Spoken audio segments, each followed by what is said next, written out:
live from the National News Studios here at the Sri Lanka Rupavahini Corporation.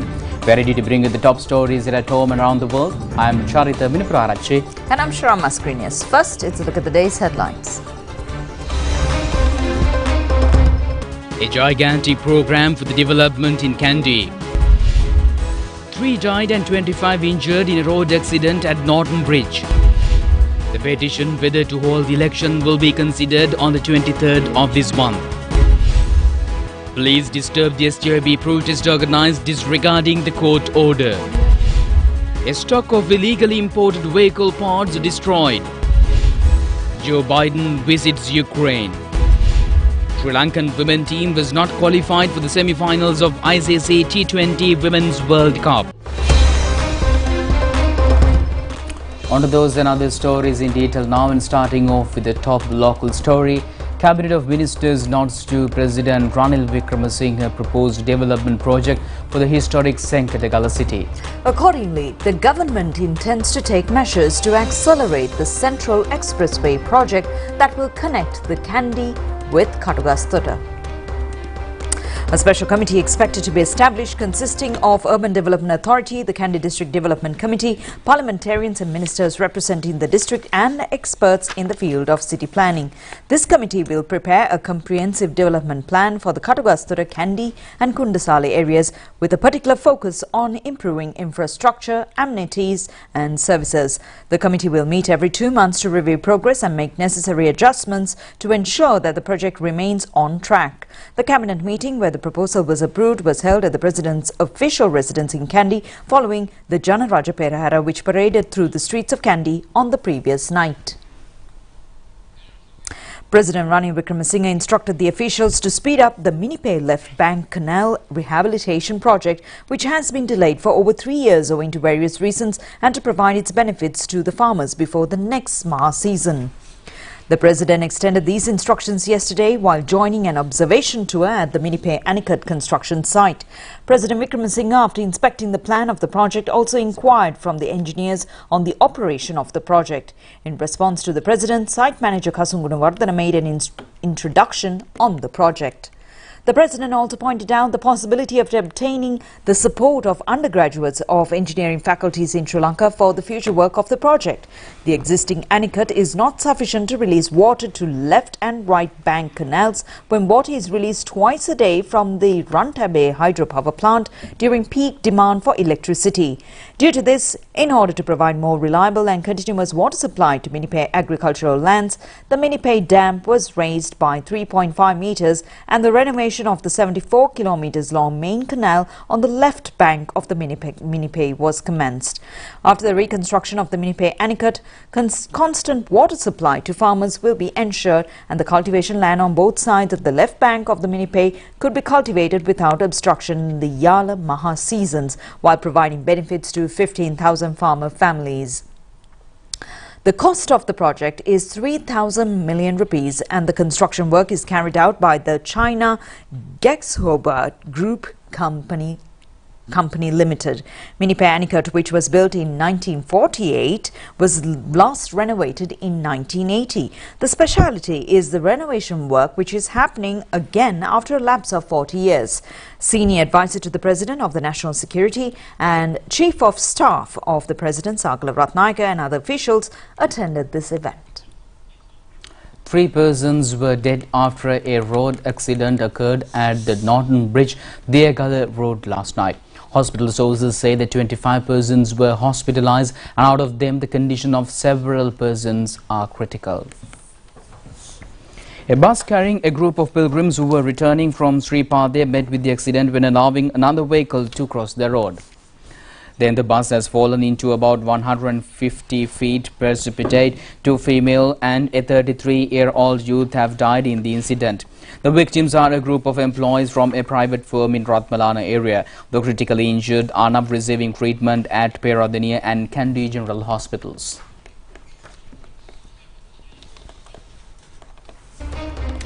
And meanwhile, the Elections Commission informed the Supreme Court that holding of the local government polls has been disrupted at present as required financial grants and other facilities have not been received.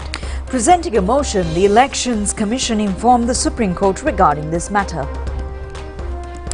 The Elections Commission has made a pledge before the Supreme Court to conduct the local government polls as scheduled. However, the Commission says that holding the election on the due date is difficult owing to the non-issue of required funds from the Ministry of Finance. In addition, the government printer has informed that the printed ballot papers cannot be released until a sum of 410.6 million rupees is paid to the printing department. The Elections Commission has pointed out in the motion that this is not the normal procedure followed by the printing department in the earlier elections. Therefore, the Elections Commission has requested the Supreme Court to summon this petition for a consideration on the 20th, 21st and 23rd as an urgent matter.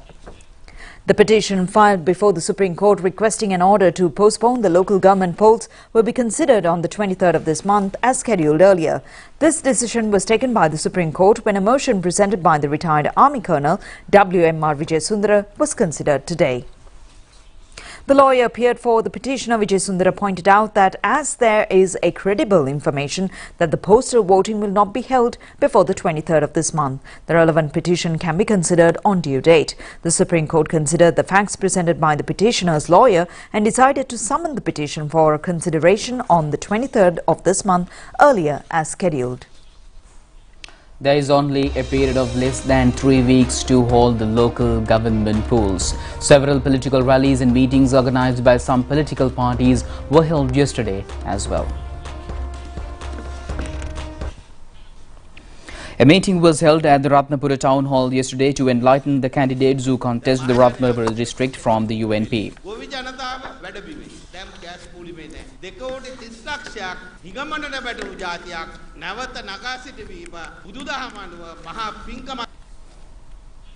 Another meeting of Podujana Peramuna candidates for Berupal electorate was held yesterday.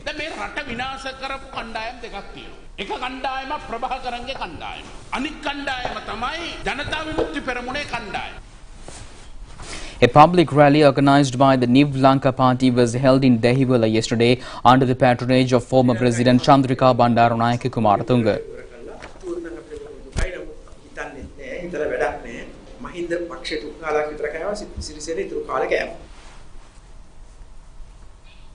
Samagi Janabalawege conducted a meeting at Bandaragama area yesterday under the patronage of leader of the party, Sajid Premadasa.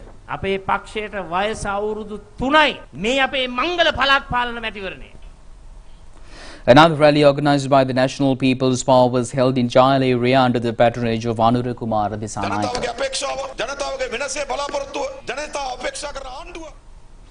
Police dispersed a protest campaign organized by the Samagi Janabalawege today at the technical junction in Maradana with tear gas and high-pressure water cannons attack. The protest march was scheduled to reach the Presidential Secretariat. The protest campaign has been organized against the high cost of living, power tariff hike, holding the local government polls and many other matters.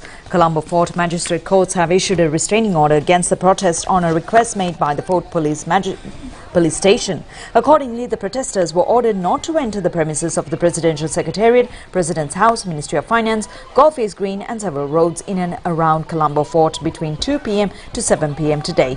They have been informed not to disturb the daily affairs of the public and the movement of the vehicles and not to engage in violent activities. However, a large crowd gathered to the technical junction despite the heavy rain experienced in Colombo this evening. Leaders of the SJB and a group of parliamentarians were also among the crowd. A large force of the police officers blocked the road, preventing the protesters entering the Colombo Fort area. The police also used tear gas and water cannons to control the protesters.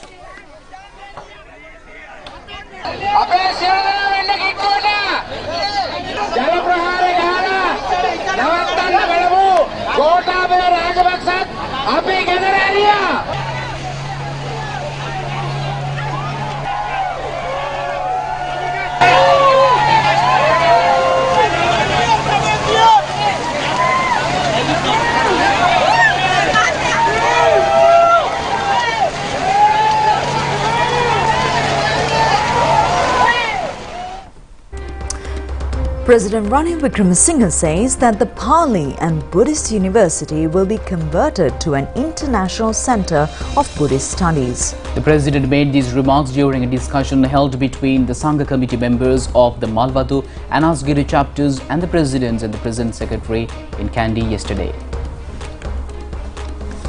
The President said that the proposal made by the Sangha committee members is essential and will definitely be implemented to raise the quality of Piriban education.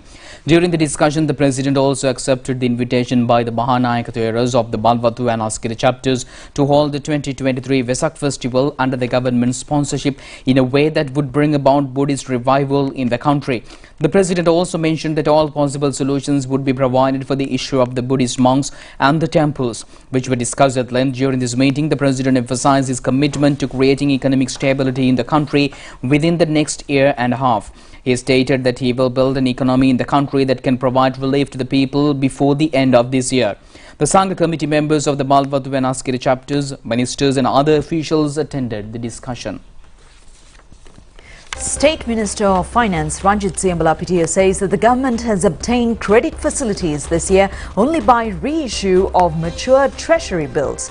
Addressing the media, the State Minister made these remarks in response to the charges levelled against the government that it has obtained loans worth over 10 billion rupees during the past 2.5 months.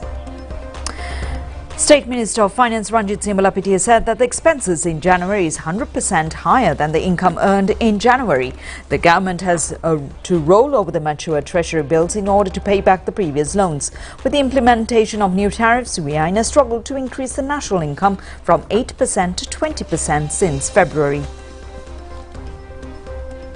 A meeting organized by the Sri Lanka Business Council in Japan was held at the Tokyo International House. Tokyo then focused attention on extending economic support to Sri Lanka by enhancing the cooperation between Sri Lanka and Japan. Chairman of the Sri Lanka Business Council Jagat Ramanayaka and a group of Japanese businessmen were present at the meeting.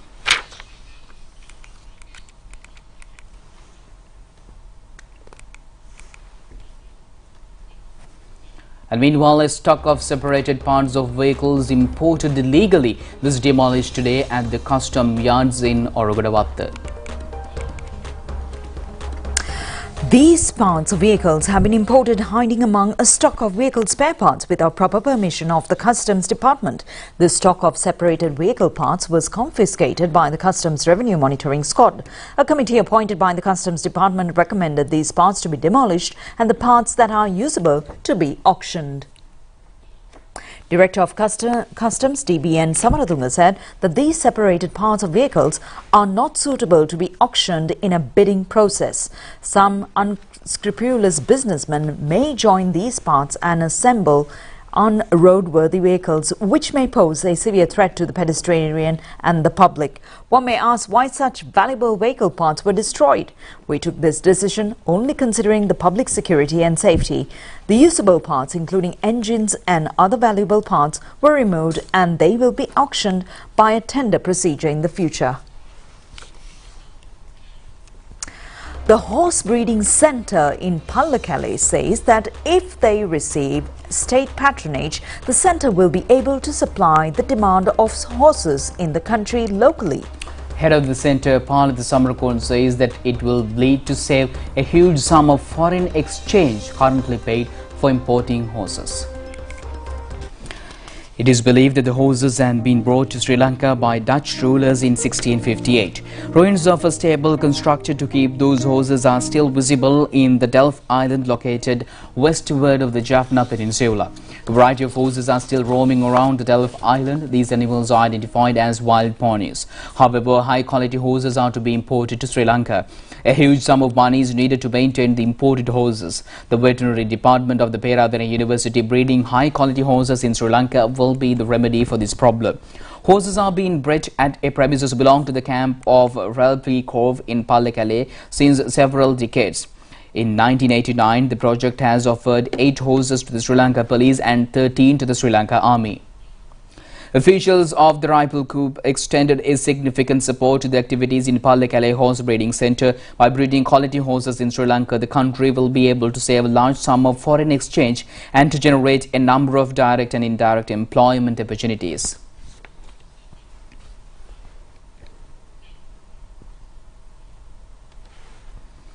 The Janaraja Perahara, organized to coincide with the 75th Independence Anniversary celebrations, paraded the streets of Kandy last night. Many locals and foreign tourists were gathered in Kandy to witness the procession.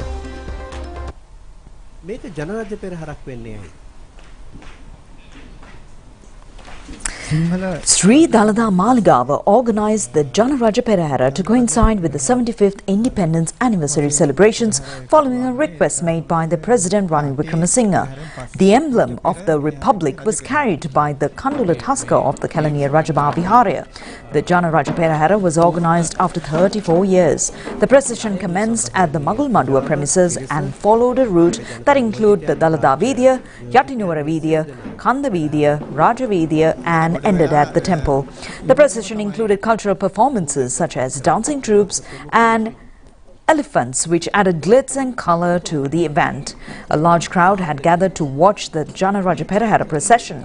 Mahasangha, President Ranil Wickremesinghe and Prime Minister Dinesh Gunawardena were present to witness the procession. Westnarthanen pasu oba dakinawa Janaraja laanchanaya me perahare ragena yanowa meya thamai me perahare tibena ananyatawe jatika sanketa atariන් rajya laanchanaye koitaram වැදගත් යන්න පිළිබඳව ඔබට අමුතුවෙන් සඳහන් කළ යුතු නැහැ 1948 ලංකාවේ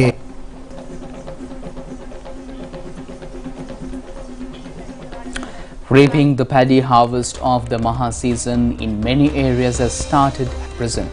However, the farmers say that they are not receiving justifiable price for the paddy harvest. Collecting the harvest in the Anuradhapura district is being conducted these days. The farmers say that the government certified price is not sufficient for them.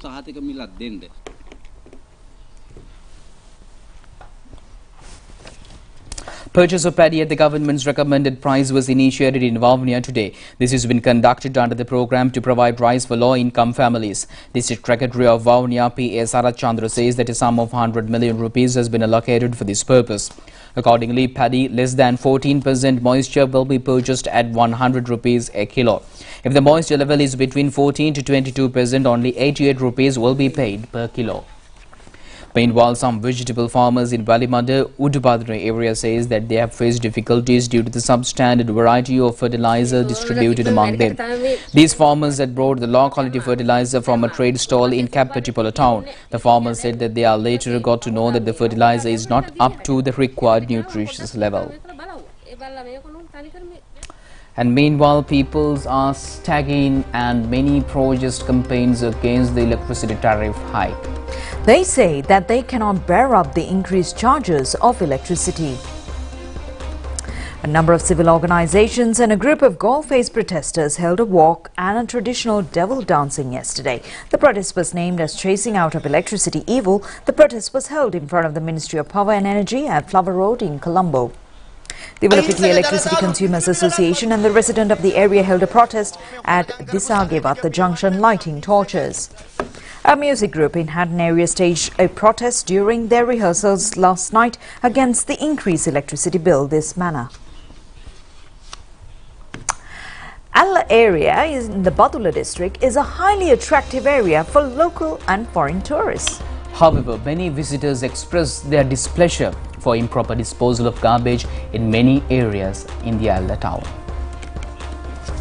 Foreign tourists in large numbers are arriving in the Alla area these days. Many foreign tourists believe that Sri Lanka is a best tourist destination with natural scenic beauty and a population of high-quality hospitality. Yeah, I like Sri Lanka very much. Very beautiful, a lot of nature, many elephants, monkeys, crazy monkeys. Yeah, we had a lovely time so far. Very, very friendly people, a lot of good. Everyone was very respectful. And yeah, I liked it very much. We fly from Ukraine in this beautiful country. Sri Lankan people very nice. Going to Unawatuna, we were elephant farm. Many tourists consider the Alla area is one of the rare ecosystems with very pure air. However, improper disposal of garbage poses a threat to the beauty of the Alla town.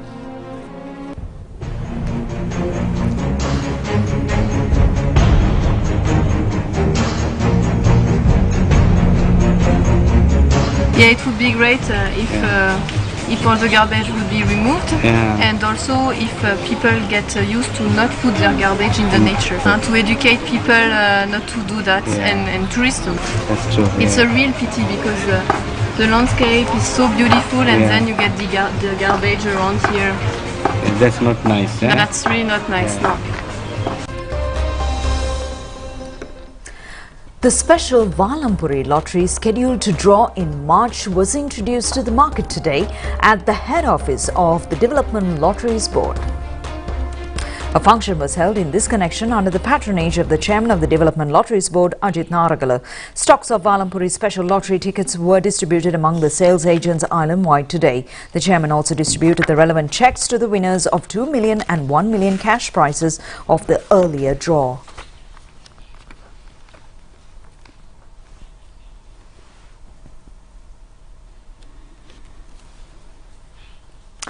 That's a look at local news. Stay with us. Foreign news is coming up next.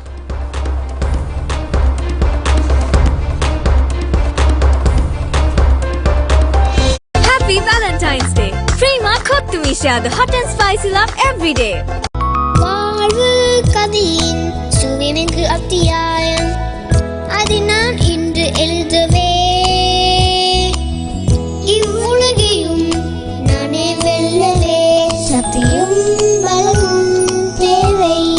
பள்ளிக்கு செல்லும் முதல் நாளிலே முதல் பாடமாக சேமிப்பதை சொல்லிக் கொடுங்கள். சிசோதான கணக்கினை மக்கள் வங்கியுடன் ஆரம்பியுங்கள். அதிக வட்டி, அதிக பரிசுகள், அதிக சலுகைகள். மக்கள் வங்கியின் சிசோதான உலகை வெல்ல உங்கள் சிறார்களுக்கு சக்தியை வழங்குங்கள்.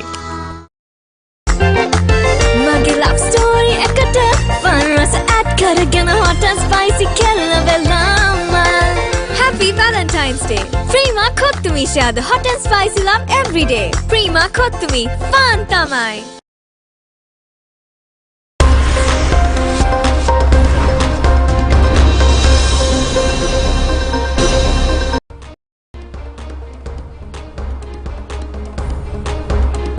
And we now take a look at foreign news. We start from the US. US President Joe Biden has made a surprise visit to Ukraine earlier today, his first trip to the country since Russia's invasion began nearly 1 year ago. President Biden's trip is a show for the supporters for Kyiv that comes at a critical moment in the conflict as Russia prepares for an unexpected spring offensive. Ukrainian President Volodymyr Zelensky invited US President Joe Biden to visit Kyiv months ago, saying he believed it was important for the US leader to see the situation up close. Zelensky traveled to Washington in December to meet Biden in the Oval Office and speak to a joint session of Congress, his first trip outside Ukraine since the war began. The US President Joe Biden had arrived in Kyiv following a hours-long train ride from the border with Poland. He has been working in Ukraine's capital alongside Ukraine's President Volodymyr Zelensky, and the pair visited St. Michael's Monastery and an air raid warning sounded across the city. The White House has issued a statement on President Joe Biden's visit to Ukraine, in which the US President has announced another delivery of critical military equipment for Ukraine and measures to impose additional sanctions against Russian allies and companies.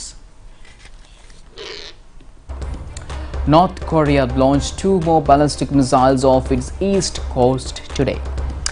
With the powerful sister leader Kim Jong-un saying Pyongyang's use of Pacific as its firing range would depend on the behavior of US forces. The launches came just 2 days after North Korea fired an intercontinental ballistic missile into the sea of Japan's west coast, prompting the United States to hold joint air exercises with South Korea and separately with Japan yesterday. North Korea's state media confirmed it fired 2 projectiles from a multiple rocket launcher aiming at targets 395 kilometers and 337 kilometers away, respectively. Japan's defense ministry said the 2 missiles reached a maximum altitude of around 100 kilometers and 50 kilometers and fell outside Japan's exclusive economic zone. South Korea's Joint Chiefs of Staff strongly condemned the launches as a grave provocation that could be seized immediately. North Korean leader Kim's sister Kim Yo-jong warned against increased presence of the US strategic military assets following the joint air drills with its Asian allies over the weekend. She said that the frequency of use in the Pacific as their firing range depends upon the US forces' action character. Turkey government says that the rescue efforts following last week's devastating earthquake had ended in all but 2 provinces. The magnitude 7.8 earthquake that struck southern and Turkey and northern Syria on February 6th has killed more than 46,000 people. Turkey's disaster management agency said that search and rescue efforts has been completed in all provinces apart from Hece and Kahramanmaraş. The earthquake's epicenter, the efforts were continuing at about 40 buildings in 2 provinces on the 14th day, but expected the number of fall by late yesterday. Turkey has the death toll has risen to 41,020. The total toll including Syria is now more than 46,000. Some 105,794 buildings have been destroyed or badly damaged and 20,662 had collapsed, the Turkey authorities have said. The damaged or destroyed buildings contained more than 384,500 units, mostly residential apartments. The winding down of rescue operations came as the U.S. Secretary of the State Antony Blinken arrived in Turkey to show solidarity with NATO ally and announced a new aid package worth $100 million. Visitors flocked the Ueno Zoological Gardens in Tokyo to bid farewell to a beloved 5-year-old female giant panda, Xiang Xiang, yesterday, the final day for public viewing before she returns to China. Xiang Xiang will embark on the journey home tomorrow, according to an agreement reached by the Chinese and Japanese sides. The giant panda was born in June 2017 in Ueno Zoo and became popular soon after she went on a public display in December of the same year. The name Xiang Xiang was chosen for more than 320,000 suggestions that people sent to the zoo. Only a small number of visitors obtained the final meeting opportunity for drawing lots in advance. The panda was originally scheduled to return to China when she turned 2. However, her return was postponed due to her popularity in Japan and COVID-19 pandemic.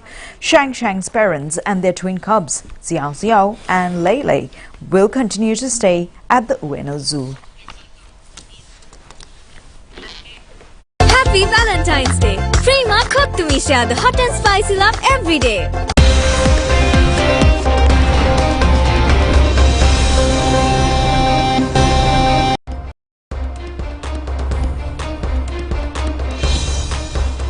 Welcome back with your sports update. And Sri Lanka loses the hope of qualifying for the semi-finals of the ICC T20 World Cup Cricket Tournament as the team was defeated by New Zealand in the match played yesterday in South Africa. Full toss can be put anywhere. New Zealand won the toss and elected to bat first. They scored 162 runs for the loss of 3 wickets in their 20 overs. Amelia Kerr scored 66 and Susie Bates scored 56 runs. In reply, Sri Lanka all out only for 60 runs in 15.5 overs. Accordingly, New Zealand won the match by 102 runs. Inside edge, but it's going to rain. And there we go again, hands out in front. Out to deep. And meanwhile, the Kandy team was able to win the trophy of Inter-League Rugby Tournament for the 8th consecutive time. The final game played in Nithawala grounds in Kandy. They defeated the CRNFC team. At the first half of the game, CRNFC had a lead of 10-0. In the second half, the Kandy team scored 29 points. CRNFC couldn't score a single point in the second half. Accordingly, the Kandy team won the game 29-10 points. It is significant that the Kandy team became the champions, this time undefeated. This is the 24th time they won the Inter-League Rugby Championship trophy. Happy Valentine's Day! Prima cook to me share the hot and spicy love every day.